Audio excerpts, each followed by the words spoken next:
Right, so I have been agonizing about this for many, many months, but I think I'm finally at the point where I can comfortably admit to myself and to you guys that I'm gonna be leaving medicine for good. So in this video, we're gonna have a little bit of a chat around the thought process behind this decision. And we're gonna talk about some of the main factors that came into it, like the fear about leaving medicine in the middle of a pandemic, the fear of spending 8 years going through med school and working as a doctor to then quit medicine, the fear around will anyone still continue to care about my YouTube videos if I lose this badge of prestige of being a doctor. We'll talk a bit about how I'm getting over the fact that I'm now a selfish twat for leaving the medical profession and saving lives for the sake of making these silly internet videos. And we'll talk a bit about how things like money, fame, fulfillment, status, and impact and helping people, all of that kind of ties into this decision. So this is gonna be a quite long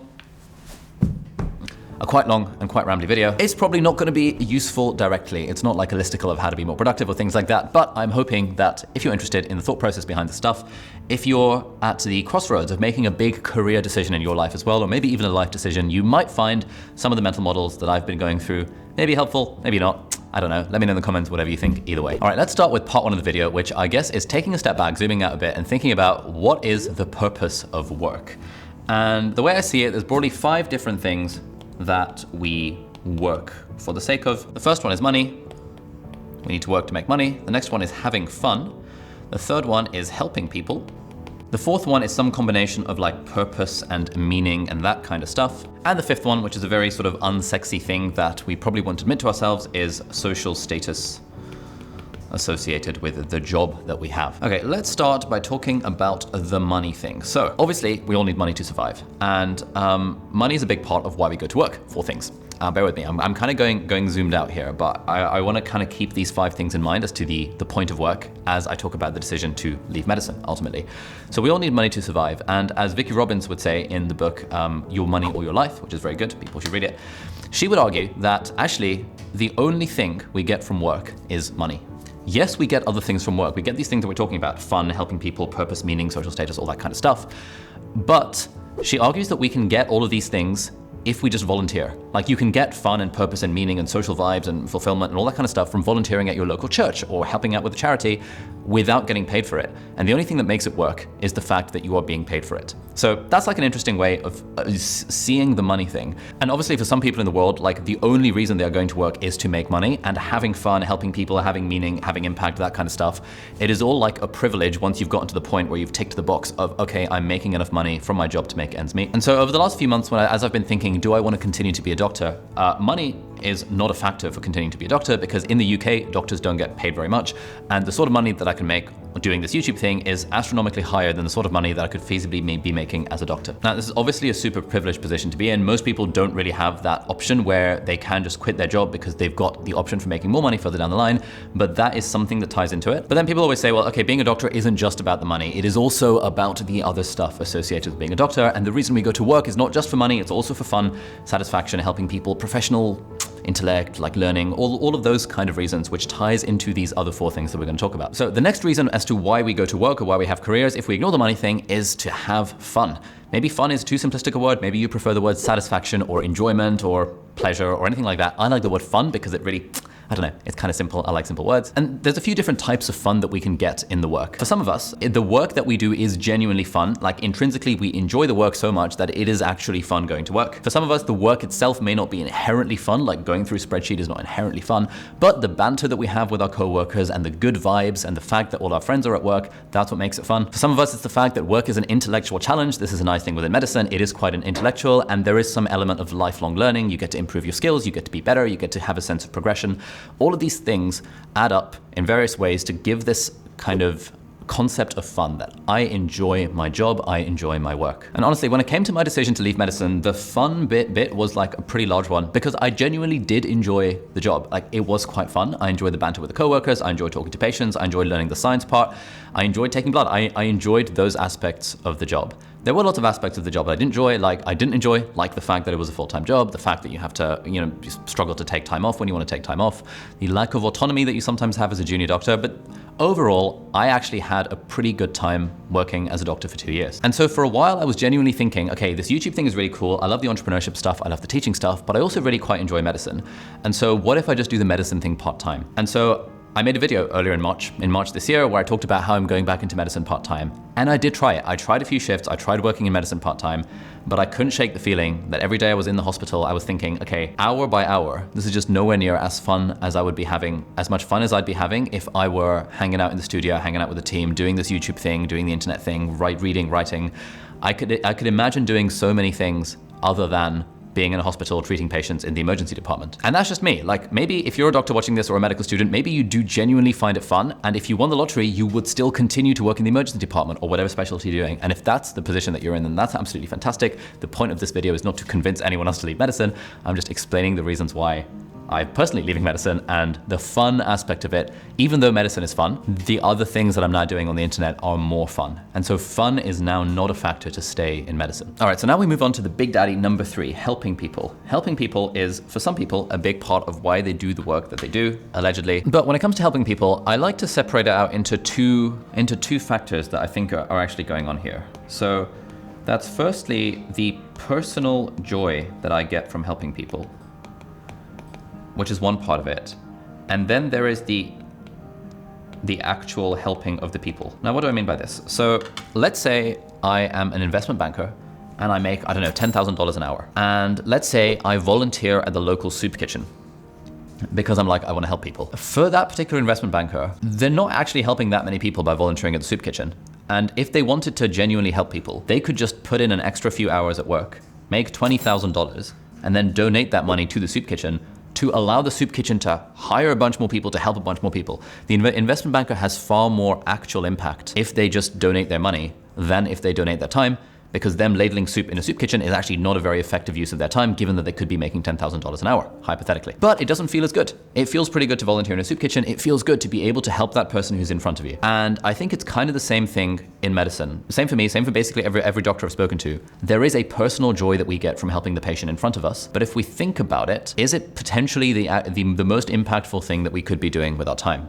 A friend of mine runs a charity, a public health charity, trying to eliminate lead poisoning from the developing world. She has quit being a doctor in terms of clinical medicine because she recognizes that the impact of helping an individual patient one at a time, it's all well and good, it's fantastic, and the impact of an individual on an individual is great.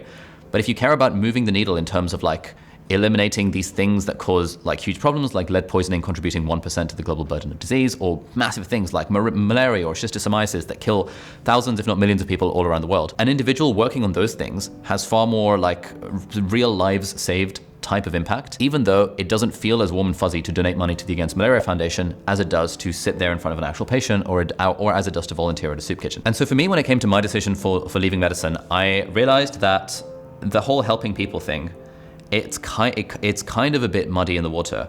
Am I doing medicine because I enjoy the personal satisfaction of helping someone who's in front of me? Or am I doing medicine because I think the thing that I do actually has impact? And the way that I've become okay with this is recognizing that mostly actually it was the personal fulfillment. Because if I actually cared about impact, you know, people have done studies that show how many lives an individual doctor saves in the course of their life. And depending on what estimates you look at, some say it's about 7 lives, some say it's about 28 lives, 30 lives, something like that. But it doesn't take into account the fact that if I were not a doctor, someone else would take my place. It's not like I'm working in sub-Saharan Africa where there's like one doctor for every 10,000 people. And so me leaving medicine means that these 10,000 people are without a doctor. In the UK, in most developed countries, and things like even like the National Health Service in the UK, there are enough doctors going around in the specialties that I'd be interested in, such as like emergency medicine, where if I wasn't a doctor, if I didn't get into training in emergency medicine, the next person would have done. And so the system overall does not lose a doctor.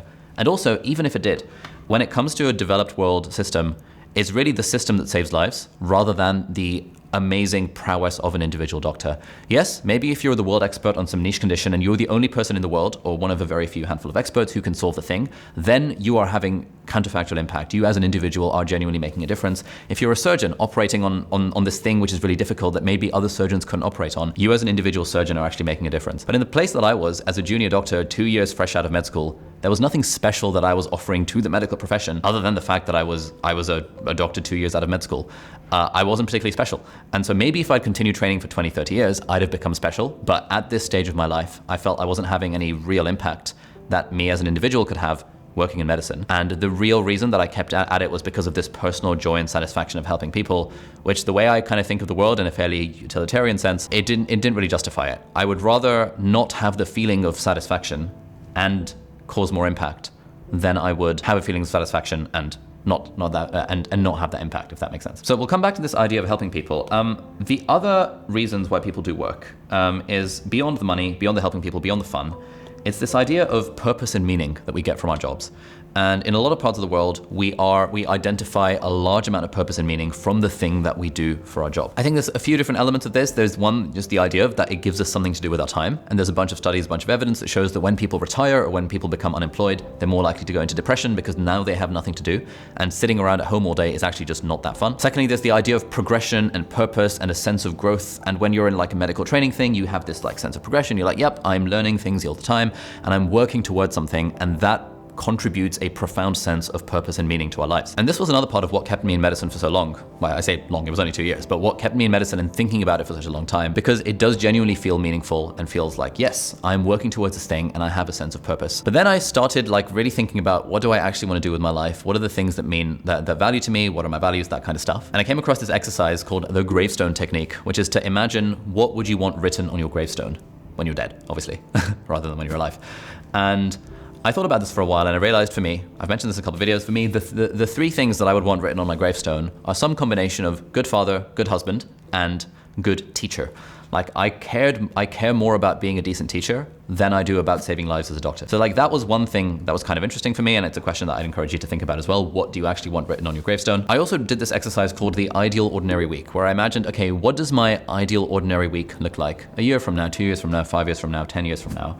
And can I just fast forward in my Google Calendar and just block in what, like in a dream world, what would I be doing with my time? And I realized I was spending a bunch of time reading, a bunch of time writing, a bunch of time teaching. I love the idea of maybe teaching in a medical school, maybe teaching entrepreneurship. I love the idea of continuing to make videos, maybe on YouTube, maybe not, who knows? I love the idea of spending time with my friends, playing board games, maybe even volunteering for some like charity stuff. And I did this exercise and I realized that working as a doctor does not fit into this kind of conception of my life at all. And I kind of realized that the things that give our lives meaning and purpose, they vary for different people. And certainly for some of my friends, they do get a large amount of meaning and purpose from being a doctor.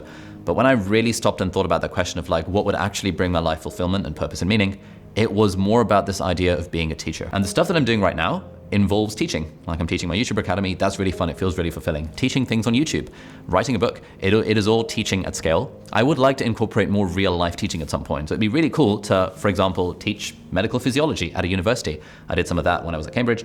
That was really fun. But you don't need to be practicing clinical medicine. You don't need to be a doctor working on the front lines to be able to teach basic sciences. That was a thing I had to admit to myself, that for me, my passion and fulfillment comes from teaching rather than from necessarily, I don't know, saving lives as a doctor, for example. And so we're gonna come back to this idea of helping people in just a moment. But then the final thing around, I think, why we do the things that we do is the more unsexy reason, which is for social status.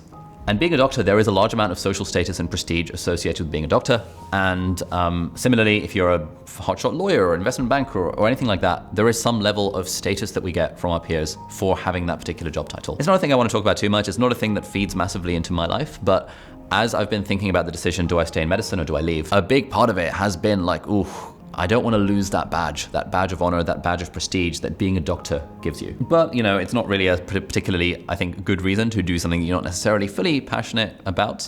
So we'll kind of put that aside for now. So if we go over this list and think about it in terms of like the leaving medicine thing, it's not about the money, because I'm making more money on YouTube and doing this business stuff. It's not really about the fun, because I'm actually having more fun doing the YouTube thing than I was doing medicine. Helping people will come back to. It's not really about purpose and meaning, because my purpose and meaning I get from teaching rather than from saving lives as a doctor. And it shouldn't really be about the social status, because, you know, I want to continue to be a doctor so that I can call myself a doctor. Is in my book, it's not the way I'd want to live. But to be honest, all of these were kind of things that I already knew. And I already sort of had these ideas floating around in my head, but I still kept clinging on to this identity of, oh, I want to be a doctor, I'll just do it part-time. And I kept clinging onto it for a few different reasons. And it's only in the last few months that I've actually thought about this and spoken to a bunch of people who've kind of basically helped me figure out what I was thinking about in these particular topics. So oh my God, I need to stretch my hip flexors. Let's talk about those now. I think a big one was fear, and kind of generally the idea of like risk aversion. So let's start with risk aversion, because risk aversion is like a nicer way of, it sounds a bit fancier than fear, like I was just scared. The risk aversion thing was as follows. It was, what if this YouTube thing dies? You know, there's very few YouTubers who are big today, who were big 10 years ago. The internet is quite volatile, that kind of stuff. Therefore, why don't I be a doctor anyway? Because then at least I have a backup option to go back to, and at least I have like a solid and safe kind of career. And I hadn't really tested this assumption very much. I just sort of assumed, oh, it's useful to have medicine because it's a safe career. And then I was interviewed on a podcast called The School of Greatness, which is an amazing podcast by this guy called Lewis Hose, who is fantastic. And the podcast interview started off about like multiple streams of income and ended up being sort of a therapy session where Lewis was sort of coaching me through this problem that I was having around, do I want to stay in medicine? And here is a segment from that podcast when I said to him that, hey, I'm staying in medicine because I'm afraid that, I'll need it to pay the bills. So you make $200 a month right now. And you could make, if you went all in, if you obsessed, if you gave your life to this mission, you can make 50 grand, maybe 55,000 in a year. If you went 60, 80 hours a week for the hopes in 10 years of making $120,000, maybe. Yes. And you would save 7 people's lives. Yes. As opposed to changing millions of people's lives through your content, which is the thing you love to do, which is teach. And you're holding on to it for the potential that maybe all these revenue streams run dry and you won't be able to figure it out if one thing goes down. If you had all the energy and thought and skill that you've developed with your time, you want to be able to figure out how to launch a new revenue stream. Damn, you're right. And honestly, it was only really when Lewis pointed this out in those stark terms that I realized that the skills that I've developed through this YouTube and internet and business thing over the last like 5 to 10 years that I've been doing this, longer if you count the fact that I've been making websites since the age of 13, I can easily use those skills to make more money if I need to in the future. And so holding on to medicine because I need the salary potentially at some point in the future if these other businesses don't work was just like completely irrational and dumb on my part. And I realized that I just hadn't really tested that assumption. So that was the risk aversion side of it. The other side of it was fear. And the fear kind of came in a few different forms. Number one was hate. What if people on the internet will hate on me for leaving medicine? I'm leaving medicine in the middle of a pandemic. If you leave being a lawyer or an engineer, no one cares. No one bats an eyelid. But medicine is a sacred, hallowed profession in the eyes of some members of the general public.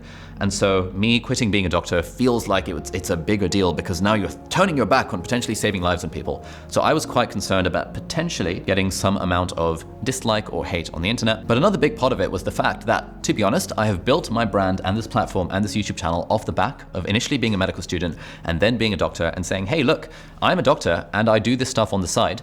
I have a business, I have a YouTube channel. Therefore, you should listen to me about how to be more productive. And because of that, because I had that badge of being a doctor while doing stuff on the side, my productivity tips were kind of interesting, I guess, to some people. And the fact that I was a doctor doing the stuff is what probably made my channel grow in the early days, and arguably is what is continuing to make my channel grow even now. And so I guess another part of the fear was like, will my channel and business die if I don't continue to masquerade as a doctor or continue to peddle the fact, hey, I'm a doctor and YouTuber as well, and therefore you should listen to me. And so the solution that I actually had to all these problems, which I talked about in a video in March, was easy. Go part-time. Yes, I love the idea of working part-time. I consider myself a part-time YouTuber, a part-time doctor, a part-time podcaster, a part-time writer. That sounds amazing. Why don't I just be a doctor part-time? I can do that 1 or 2 days a week. I can continue to, with good conscience, call myself a doctor. It's still kind of fun, so that will be good. And then I'm a part-time doctor and I do this stuff on the side, and then no one can complain that, hey, I've left medicine. I'm just doing it part-time. Hey, if you had the choice, you'd go part-time as well. People in maternity leave go part-time. No one bats an eyelid. It's all good. But then I was thinking about this, and as I said earlier, I did test that assumption. I tried working part-time and I did a few shifts in the emergency department here and there, and I realized that it actually wasn't that fun and it wasn't that fulfilling. And so the question then in my mind was, is the only reason I'm doing this because I want to continue to hold on to this badge of being a doctor so that my YouTube channel has this like extra little flex thing that sets me apart from most of these other productivity YouTubers? And even when it came to this, the interview with Lewis really helped, where he kind of called me out on on this style of thinking. I wouldn't be concerned at all about not having an impact on people because I know that I'm not special as a doctor. Like anyone in my position will do the same thing. You're not the best doctor in the world. You're not like the most specialized expert in what you do. No, absolutely. Not that you're not talented, but there's tons of people that can do what you do. Exactly. Yeah, I'm a junior doctor. I'm 2 years fresh out of med school. I follow guidelines. Right. I follow the evidence. They could probably do that. Yeah. They could probably do it better than you because they obsess over it. Yeah, the people who obsess over it could probably do it better than me as well. They go all in on it. So in a sense, you're doing a disservice by giving 10% of your time and energy to helping people in an area as opposed to the people that really want to do it full time. Is this the thing you love doing the most? Are you the top person in this, or you care about being the best and like researching, obsessing this and masterminding with all the other doctors to make sure that this is the right decision for me as your patient? and you said, well, I kind of just dabble in this like a little part-time, and I just, really I've got 9 other revenue streams on the side that are my main thing, and this is just something that I kind of hold on to because I want to feel good. So on this one, I don't 100% agree with Lewis's point. I think he makes a very good point that you generally want to see a doctor who has their full heart in the profession rather than just like treating it as a bit of a side hustle. I think there are roles for different types of doctors working different amounts of hours in the medical profession. Yes, if you're the world expert on disease X, and then as a patient, you want to see the world expert in disease X, that makes sense. But if you're a junior doctor working in an emergency department, it doesn't matter too much if you're working 1 day a week or 2 days a week or 3 days a week or 4 days a week, because it's all very kind of shift work based. But that aside, I do see his overall point that in a way, it is kind of doing a disservice to patients to be doing something for reasons other than that you're actually passionate about it. I think a lot of doctors kind of continue to work in medicine because they need the money. And most doctors that I know, if you made them win the lottery or have a YouTube channel that became successful, they would also quit medicine. And I don't think it's necessarily bad that people are treating it like a job. But in my case, when it came to deciding whether to leave medicine, I realized that this whole, hey, I'll just be a doctor part-time because then people won't hate me on the internet because at least I'm being a doctor part-time. All of those 2 main reasons. That's probably not a good enough reason to continue doing something that deep down, I know that I'm actually not that passionate about because the thing that I actually care about is teaching, as we discussed earlier. All right, finally, let's talk about the helping people side of the equation. Let's go back to the idea of helping people. And then I will address a bunch of things that people on Twitter said that they wanted me to address in this video. So if you're still watching, then fantastic. Thank you very much. And I hope you continue to hopefully enjoy this. The helping people thing. And I think, again, this is tricky because it's hard to not sound like a twat when I talk about kind of the utilitarian, actual real world impact of being an individual doctor in a system where the system is what saves lives rather than the individual. The way I think of it is that there are different forms of impact. Yes, there is a form of impact, which is the impact you have by being nice to a patient when they're in their they're in a bad state and you're the doctor who sees them and you are nice to them. What I would argue in there is that I am not the nicest doctor around. There are people who are far more empathetic than I am, people who are far better at medicine than I am.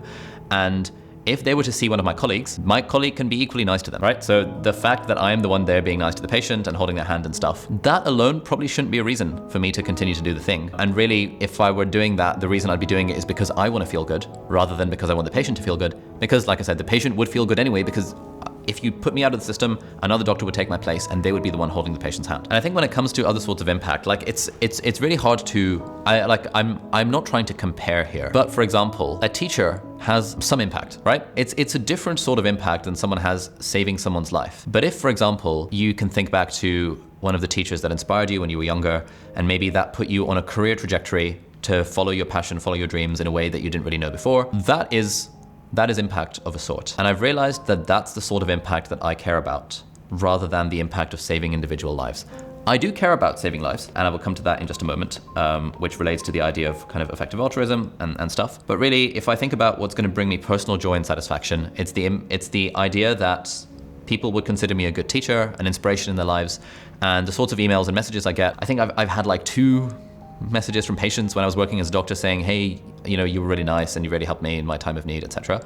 But I've had literally thousands of messages from people saying, your stuff has inspired me, your stuff, when you taught me how to study better for my exams, that helped me get through school a little bit better, it helped me be less stressed.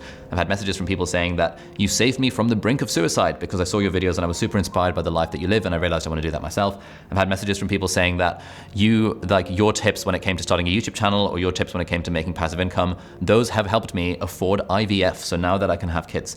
It's like, that is a different sort of impact to the impact you have saving lives as a doctor. But to me, that kind of impact feels more fulfilling, more purposeful, more meaningful. And so the way I'm trying to think of it is that, yes, I'm not helping people by holding their hand or by taking a decent history or by arranging a scan for them as a junior doctor would, but I'm hopefully helping people in that other sort of way. And I can't really compare it to saving lives because it's a different kind of scale, but hey, it's a different sort of helping people. Now, when it comes to the saving lives thing, this is an area in which I am quite passionate because I think the way we value lives, it's a bit weird because generally we value the lives of people close to us far more than we value the lives of people not close to us. And there's a thought experiment here, which is from a book called The Life You Can Save by Peter Singer. And if you haven't heard it, then bear with me because it's kind of interesting. But imagine you are walking down a park and you see a child drowning in a pond in front of you. Would you jump in to save the child? Yes, of course you would. Of course you jump in to save the child because you want to save the child, like they're drowning in the pond literally in front of you. Then the next question is, okay, what if you were wearing a really expensive suit? Would you still jump in and save the child knowing that your suit is going to get ruined?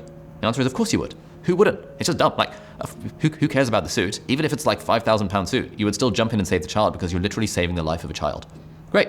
We can all agree with that. Even if you have your phone in your pocket, even if you have your laptop in your bag, you would still jump in because you know the value of that life is greater than the value of your £5,000 suit. The next question becomes, what if you were walking the border of a different country and you saw the pond, across the border? Let's say you're in, I don't know, France to Germany, and you can walk across the border to Germany to save the kid's life. Would you still do it, even though they're technically in a different country? You're like, of course you would. I can see the child. Who cares if I go across the country border? I'm still going to save the child. Bear with me. This is going somewhere. Then you're thinking, okay, what if there was a wall? What if you actually couldn't see the child, but you could just hear them? What if you could hear them drowning, and there's a pond on the other side of the wall? Would you jump over the wall and jump in to save the child? Yes, most people would. I know the child is dying. I know the child's drowning. Maybe I can't see them, but at least I know they're there and I can jump in and save that child's life. Now then the question becomes, what if by donating $3,000, you actually could literally save a life of a child in Africa who would otherwise die of malaria or schistosomiasis or some other parasitic disease? What if you could just donate money and you know that you would save that life? Would you still do it? And then the answer starts to become, I don't know, man. If I see the child dying in front of me, then of course I'm going to give £3,000 to save them. But if the child's in a different country, does their life really have that much value? That's the unsexy thing that it's feels really uncomfortable to talk about, because we genuinely do value the lives of people that we can see and people in our community and people around us far more than we value the lives of random kids dying on the other side of the world. And so how does this come into the idea of saving lives? Well, the way that I'm kind of thinking of stuff, it's that I don't want to value the life of someone who's living in the UK who happens to be my patient more than I would value the life of a child dying in Africa, for example. I think all lives are kind of equal. And if I would be willing to pay $5,000 to save the life of someone in front of me, I should be willing to pay $5,000 to save the life of a child in Africa. That's at least how I think about it. And that's kind of ties into this idea of effective altruism, which is a community that's based around how do we find the most cost-effective ways to donate money to help improve the world. Because normally when we donate money to charity, we're doing it because it feels good. We're doing it because someone on the streets has come up to us and said, hey, make a donation to save the children. Save the Children is a great charity. But if you look at the stats, and there's a charity evaluator called GiveWell that analyzes the cost effectiveness of dozens of different charities all around the world, you find that if you donated $3,000 to save the children, it would not save a life. If you donated $3,000 to the Against Malaria Foundation, it would literally save a life. Therefore, the concept behind effective altruism is that, we're evidence-based in everything else that we do. Why don't we be evidence-based in the way that we spend our money as well to make more of an impact on the world? So within this world of effective altruism, there is something called Giving What We Can. And that is an organization that encourages people to take a pledge called Giving What We Can, which is to donate 10% of your income to cost-effective charities for the rest of your life. Again, $3,000 literally saves a life. And so I've taken this pledge. I took it way back in 2019. I have a video on the channel linked below, which no one watched. It was a terribly performing video because people don't care about this kind of stuff, naturally, because people care about being more productive or being healthier, being happier, but not about actually saving lives. I donate 10% of my income every single year to cost-effective charities. And so me making a few million a year from YouTube saves more statistical lives by virtue of the fact that I donate 10% of it to charity than I would make I would save in my entire career working as a doctor. And so to me, the saving, this is not how everyone thinks, and that's totally fine. And I'm not trying to preach that this is the way that you have to think about saving lives as well. But in my mind, the lives that I'm saving as a doctor are so small in number compared to the amount of lives that I can save by just donating large amounts of money to charity over the course of my lifetime, which is what I plan to do, having taken this pledge. If you're interested, link below, givingwhatwecan.com, take the pledge, 10%. 10% usually doesn't make a meaningful difference in happiness in most people's lives, unless you're literally on the cusp of poverty, which if you're watching this, you're probably not, but it can make an enormous impact to other people around the world, as long as you think about valuing the life of a kid in Africa as much as you value the child of the life of a patient that you're treating in your local hospital, for example. So that's kind of how I think about helping people. To me, being a doctor and helping people is not special. Maybe it is for you. If you love it, maybe if you're a doctor and if you're amazing, that's fantastic. But for me, honestly, I'm not that great a doctor. I'm pretty standard. I'm pretty average across the board. If I leave the medical profession, someone else will take my place. I can become a YouTuber, which is the thing that only I can do because no one is taking my place. I can make large amounts of money on the internet, which I talk about in depth on this channel, and I can donate 10% or even more of it to charity and end up saving more lives than I would ever save working as a doctor. So that is why the helping people thing does not really factor much into my decision. That is broadly why I'm leaving. I did a first principles analysis. Why do we work? Money, fun, helping people, purpose, meaning, and social status. And in all 5 of those, me being a doctor does not tie in with the kind of life that I want to lead for the reasons that I've already talked about. Now, there are a few other things to talk about. And so earlier today, I put out a tweet asking people to tell me what they wanted me to address in this video. And there are a few quite interesting things that some people said. So the first one, Roberto Blake. How do you deal with the critics from people who invalidate the worthiness of being a content creator and spending more energy on that than being a doctor? This was a big one. Being a doctor is like worthwhile and valuable to society. Being a content creator, you're just making videos on the internet. But I've kind of discussed this point around impact. And if the messages that I get are to be believed, the amount of impact I can have making silly videos on the internet is a different sort of impact than I can have being a doctor, but I don't think it's any less valuable depending kind of based on the magnitude. We've got Callum who says, are you actually really seriously going to quit medicine, or are you going to change your mind in 3 months? This idea of changing your mind is really, really interesting. I'm kind of mates with Callum, so I know he's kind of asking this like not as like a dig against me, which is totally fine. I welcome digs, because we can talk about them. The whole thing about changing your mind. I want to include an excerpt from a conversation I had with Professor Grace Lorden, who's a professor of behavioral economics, behavioral sciences at the London School of Economics. Here's what she said about this. If I was to think about leaders of the future, actually, their ability to stand up and say, I don't know, I got it wrong, or I've changed my mind, those 3 things are really in the forefront of my mind, because when you're navigating through uncertainty, you're going to get it wrong sometimes, and that's okay. But it's the deliberate part. Have you sat down and deliberately now changed your mind? Or is it something, you used the word willy-nilly, is it a willy-nilly kind of reflex action? And then it might be worth revisiting. I think changing your mind is actually a good thing. 2 years ago, I decided, 2 years ago, I decided I was going to move to America, take the USMLE and become a doctor in America. And then I tried it out. I tried some of the exams. I tried preparing for it. I realized this is a large amount of work. And then the YouTube channel and the business started going really well. And then the equation changed. So I made a plan that I'm going to go to America and be a doctor. But then over time, as I got more information, I realized maybe this is not worth it anymore. I realized this is not fun. And I think there is value in quitting, and there is so little value in clinging to a decision that you made some time ago. Even if you have, like I have, announced it to the internet. Loads of people still ask me, oh, aren't you going to America? Wasn't that a thing? And I also like, I decided against it. And I really like, for example, Stephen Bartlett's quitting framework. He talks about this in his fantastic book, Happy, Sexy Millionaire. Are you thinking about quitting? Yes. Why are you thinking about quitting? Either it's just hard or it sucks. If it's just hard, is the challenge worth the potential reward? Yes or no? Cool. And if it sucks, do you believe you could make it not suck? And do you believe is the effort it would take to make it not suck worthwhile? And if so, do it, and if not, then quit. I really like this idea of the quitting framework, because this was sort of the thought process that went through my head as I decided, do I want to continue working towards these American medical exams so that I can potentially move to America and be a doctor? And it was hard, and it kind of sucked. It was more that it was hard, but the payoff wasn't worth it, because I'm having more fun, making more money, probably having more impact working as a YouTuber than I am working as a doctor in America, for example. Okay, we have Armor who says, what if YouTube dies down, social media doesn't work out, isn't medicine good for the long run? And I think this again is what I was thinking. I was thinking that, oh, this social media thing has a shelf life. Like no one's a YouTuber forever. If I'm in my 50s, am I going to be a YouTuber still? Then I kind of realized after the chat with Lewis Hose and a few other people that I don't need to have a plan. Like I'm pretty sure I won't be making YouTube videos at the age of 50. Maybe I will, maybe I won't, who knows? But I trust that I have enough of a safety net with decent amounts of money in the bank and investments in real estate and crypto and stuff. So I've got a solid safety net of money, so I can literally go 10 years without making any money at all until I figure something else out. And I also have a decent skill set. So if I need to, I can get a job at a startup, I can do marketing, I can do videography, I can do photography, I can build another business, I can start another company, I can write books. I'm in the process of writing a book. I'd like to write more books, it's kind of fun. There are all these other things that I could do. And when I thought, when Lewis really laid out that like, really, medicine, is that what you do? Where you can, after 15 years of effort, you can make 100K a year? Lewis basically said that with my skills, I could probably make 100K within a few months if I lost everything and had to build completely from scratch. And I hadn't really quite realized that before. I hadn't really realized the value of the skills that I have. But genuinely, if I were to lose everything, I'm pretty sure I would find a way to build another business or startup or YouTube channel or whatever media thing and be able to make more money than I'm making as a doctor and also have more fun, potentially have more of an impact, and that kind of gets to those 5 points we were discussing earlier. We've got Ahmed Khalifa who says, do you feel like you've wasted your time studying medicine for all those years?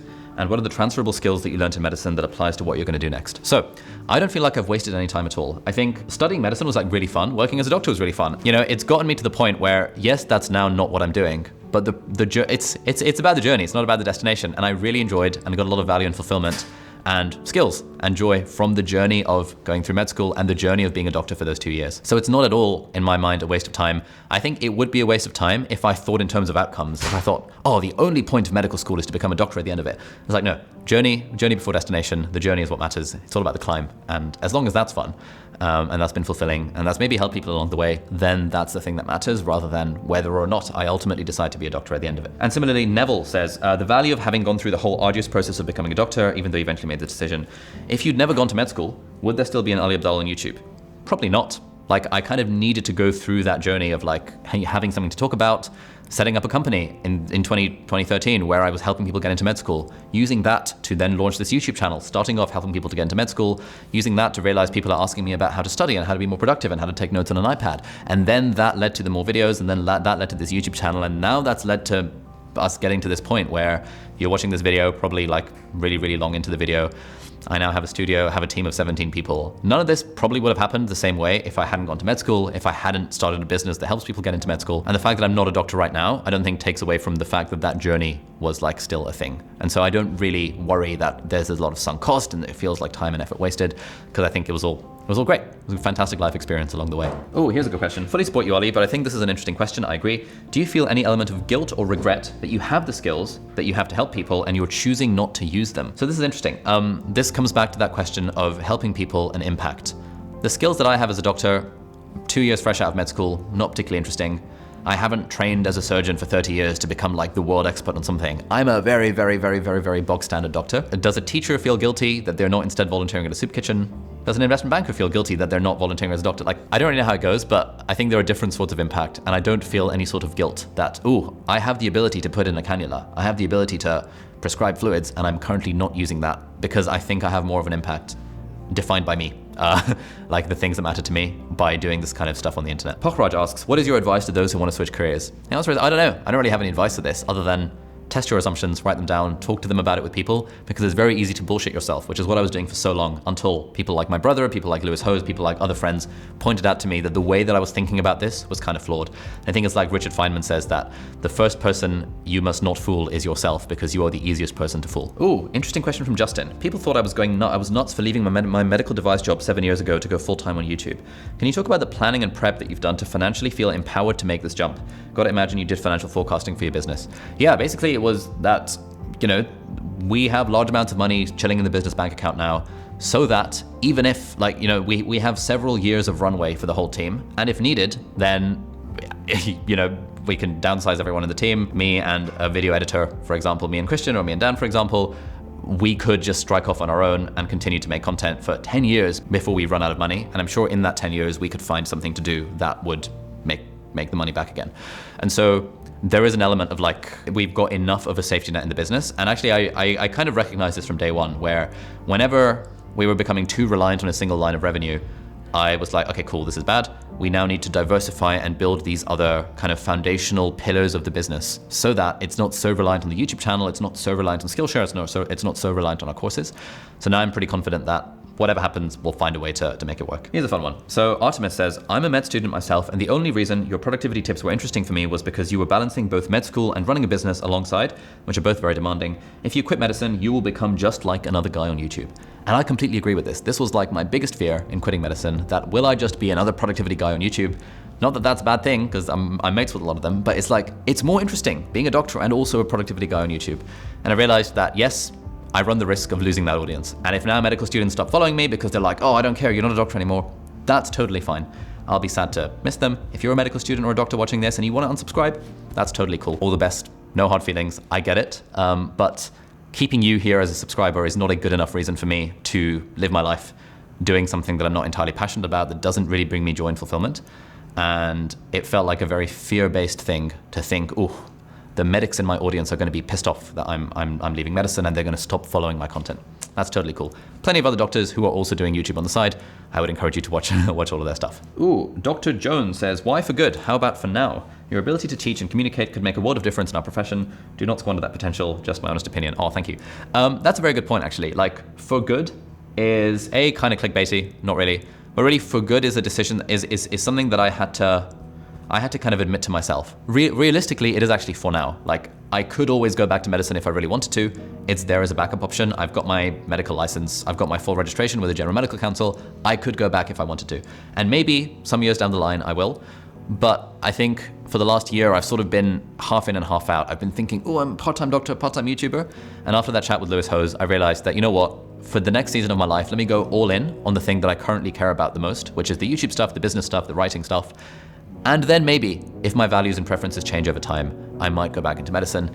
Realistically, probably not, because I'd have to do a lot of training, etc., and the lifestyle you have being a YouTuber with freedom and large amounts of money and status and prestige and all that kind of stuff, it trumps what being a junior doctor is like, at least for me. But, you know, never say never. Tribute to a point in my life says, do you really think YouTube is a forever thing? Believe me, it's not. Every channel eventually falls. I agree. If my business was entirely YouTube channel, I would feel very uncomfortable making this decision. But we've got enough lines of revenue, we've got enough projects going on, we've got enough money in the bank that I feel really comfortable that even if YouTube completely dies, like tonight, overnight, as soon as you're watching this video, I'm still pretty sure we'll be all right. Saswat says, if it's true, then you've lost your appeal. Without it, you're just a guy who makes tons of money selling productivity courses. We don't see the real world evidence of your tips. I'm sure it makes more economical sense for you, but no longer a fan. Yep, totally get it. That is the risk. Again, if we lose people like Saswat, all the best. You're probably not watching this, but sure, all the best. Chris says, clickbait. I doubt you will quit medicine for good, to be honest. Your previous goal was to work part-time. Why the change then? Because I tried it. I think the thing with goals is that like I set the goal of, I think life would be good if as a part-time doctor. And then I tried it, I tested that assumption, and I realized that, actually, this is not the one. So then I had to change my mind. And that's a good thing. I think changing your mind is a sign of growth rather than a sign of, I don't know, clickbait or whatever. So finally, let's talk about what is next. And honestly, the answer is, I don't know. I think in the past, I felt like I needed to have a plan. I needed to have like a 5-year plan of like, this is what my life is gonna look like. And then I felt like secure in myself knowing that I had a plan. But I think over time, I've kind of become more comfortable with uncertainty. And there's a nice quote, which is that often we prefer misery over uncertainty. And I'm not saying I was miserable in medicine, because I wasn't. It was genuinely quite fun. And in fact, I was probably one of the few people I know who enjoyed medicine most of all, because it was like genuinely quite fun. But I think being more comfortable with uncertainty and being able to answer the question of, what's your plan, son? With, I don't know, but I'll figure it out along the way. That's something that I'm trying to become more okay with. So what's next? I don't know. Writing a book. Hopefully that'll be good. Working on continuing to grow this YouTube channel. We're building a second YouTube channel, doing more stuff on the website, on the newsletter, across social media. And just generally trying to live a healthy, happy, fulfilled, live my best life kind of thing. Yeah, I don't know. I'm sure I'll figure it out over time. And medicine is always there as an option if I want to go back to it, which is, you know, quite a nice privileged position to be in. So thank you very much for watching. I do apologize that this video is ridiculously long. If you got this far, I would love for you to leave a clover emoji in the comments as usual for these long rambly videos. If you want to unsubscribe from the channel, that's totally cool. I get it. I'm not a doctor anymore. So if that was the appeal, then sorry. Have a great day. If you'll continue to subscribe to the channel and watch the stuff, then thank you. Thank you very much from the bottom of my heart for being here and for making this sort of career change possible. And really, without this YouTube channel, I would not be in a position to actually be able to kind of follow my dreams and do the thing that I want to do, which is teaching and writing, rather than the thing I kind of guess I felt like I had to do, which was being a doctor. So again, thank you.